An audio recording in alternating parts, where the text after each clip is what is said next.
everyone. Thank you for coming to the Washington Public Library.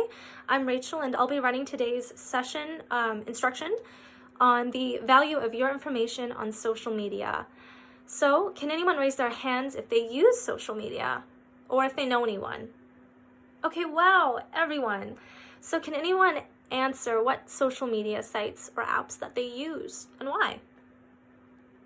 Yes? Yeah, Facebook to connect with friends, family, some work. Yeah. Over here.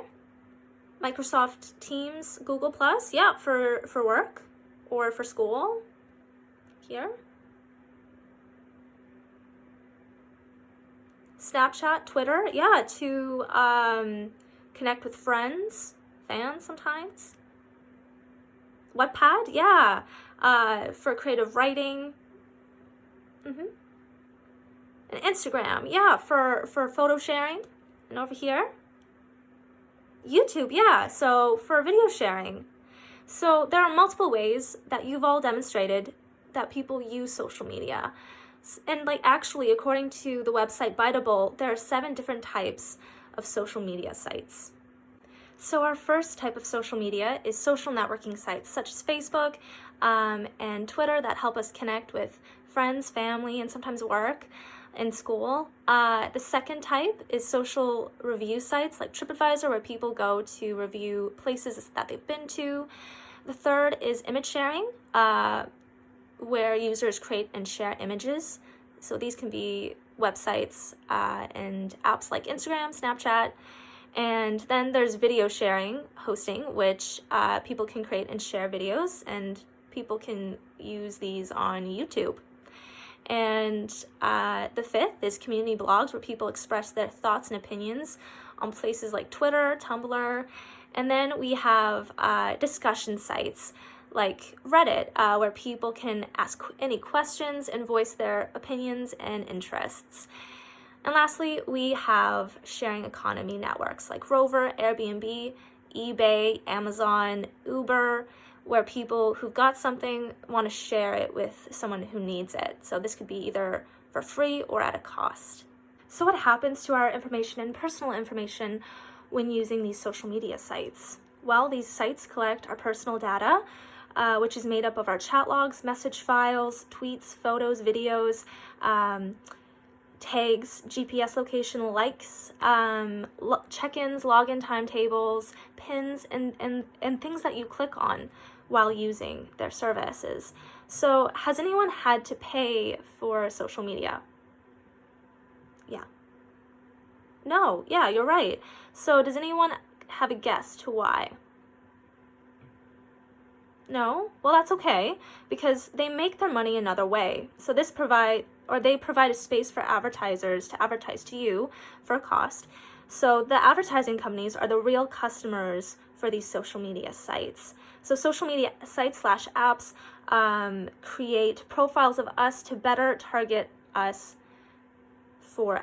with ads. And even when you're not using social media sites, they can track past online activity, such as websites and apps that you've used, visited. And this is what we call target advertising. So the information that you create or have on social media has great value to these business organizations, but they're not the only ones that use your personal information or who can access it. One other example would be the government. So the government has been known to surveil people on social media for national security risks. So the National Security Agency, NSA, tracks and collects information from social media to examine Americans' professional and social networks for intelligence purposes. And then they also use the FBI, the FBI also plants undercover agents on social media venues to track people. And courts are another institution that can access your information. The court can force parties to produce Facebook login information so that social media disclosures can be used as evidence. So if you're ever in a court at some point in your life, they could use your social media accounts as evidence for you or against you. And lastly, there's individuals. So possibly dangerous individuals can access your information, such as hackers, stalkers, bullies, and even people with good intentions can access your information, depending on your privacy setting, of course, such as a boss, a teacher, a family member, a friend. And so these sites piece together your biographical information and information about personal relationships / affiliations with people, organizations, and institutions. So this is why it is so important to protect your personal information and the information that you share and create, because your information can be misused in a way that you may never have intended it to be used. So what are some ways that we can protect our information from being misused? Well, Augusto and Abbas's 10 tips on privacy for teens is a good place to start. So number 1, select stronger privacy settings. Go to your social media accounts and go to the settings option, and below you'll find privacy settings there. Number 2, avoid providing optional information when possible. So like many sites ask for your real name, phone number, physical address, and other personal information, but they do not require these things in order to use this service. Number 3, use a nickname / fictional name, which would protect your private identity. Number 4, limit online fans / followers. So only accept followers, fans that you know, and like this can decrease the risk of someone capturing and misusing your personal information. Number 5, have a general public audience setting. Social media may seem intimate, but it's not. It's very public. So if you wouldn't feel comfortable saying something to a group of strangers or sharing a photo or a video in public, then you shouldn't do it on social media. Number 6, think before you share something online. Like ask yourself, is this something I want people to be able to see in 5 years, in 10 years? Is this someone I want is this something that I want a potential colleague or employer to see? Number 7, understand your posts will definitely stay online. Even if you delete the post, somehow it's going to be captured online. So this could be either through the social media service itself, or captured through a search engine, or copied without your knowledge by one of your friends or family or followers.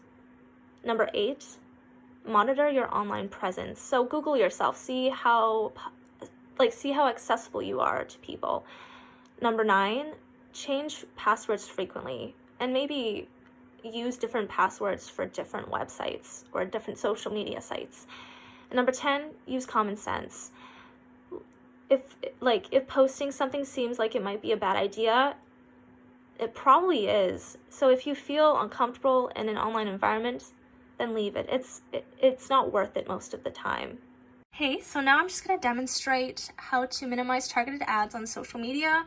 So I'm going to demonstrate how to use your settings for Facebook.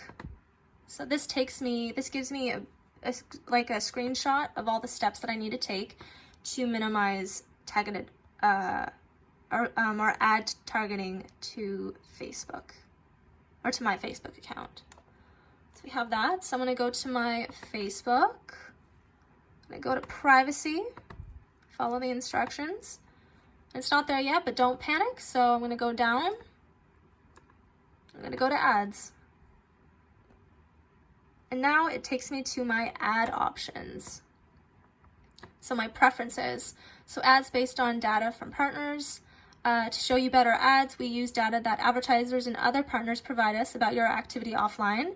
So I want to not allow that, and I've selected that already. And then there's ads based on your activity on Facebook, on the Facebook company products that you see elsewhere.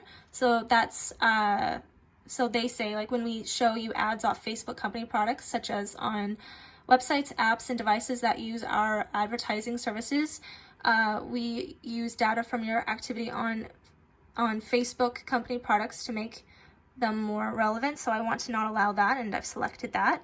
And then ads that include your social actions. And so they describe this as, we may include your social actions on ads, such as liking the page that's running the ads. Who can see this info? So right now it has only my friends. So I want to personally just limit that, so to no one. All right, and that is how you minimize ad targeting on Facebook. So now in groups, I'm gonna divide you into groups. So everyone get into groups of 2. All right, so group 1, what social media do you want to minimize targeted ads on? So this is the list. Group 1, Uber. All right, definitely. Group 2, TikTok. Okay. And group 3, Instagram. Awesome. All right, so the instructions are here. Let me just put up the current slide. Here we go. So go to this link. I already have it all set up on your computers in front of you. If you have your own devices, go and use that. And try and follow the instructions on the account. You have 3 minutes, and after 2 minutes, individually go to your computers that has a handout for you and a pen, and reflect on the process of minimizing ad targeting, something you took away from the session today, and any ads you, or like any questions you may have. All right, so now we can go to do our handouts, and if like you need some extra time to reflect, go right for it. All right, I'll come back when 2 minutes are up.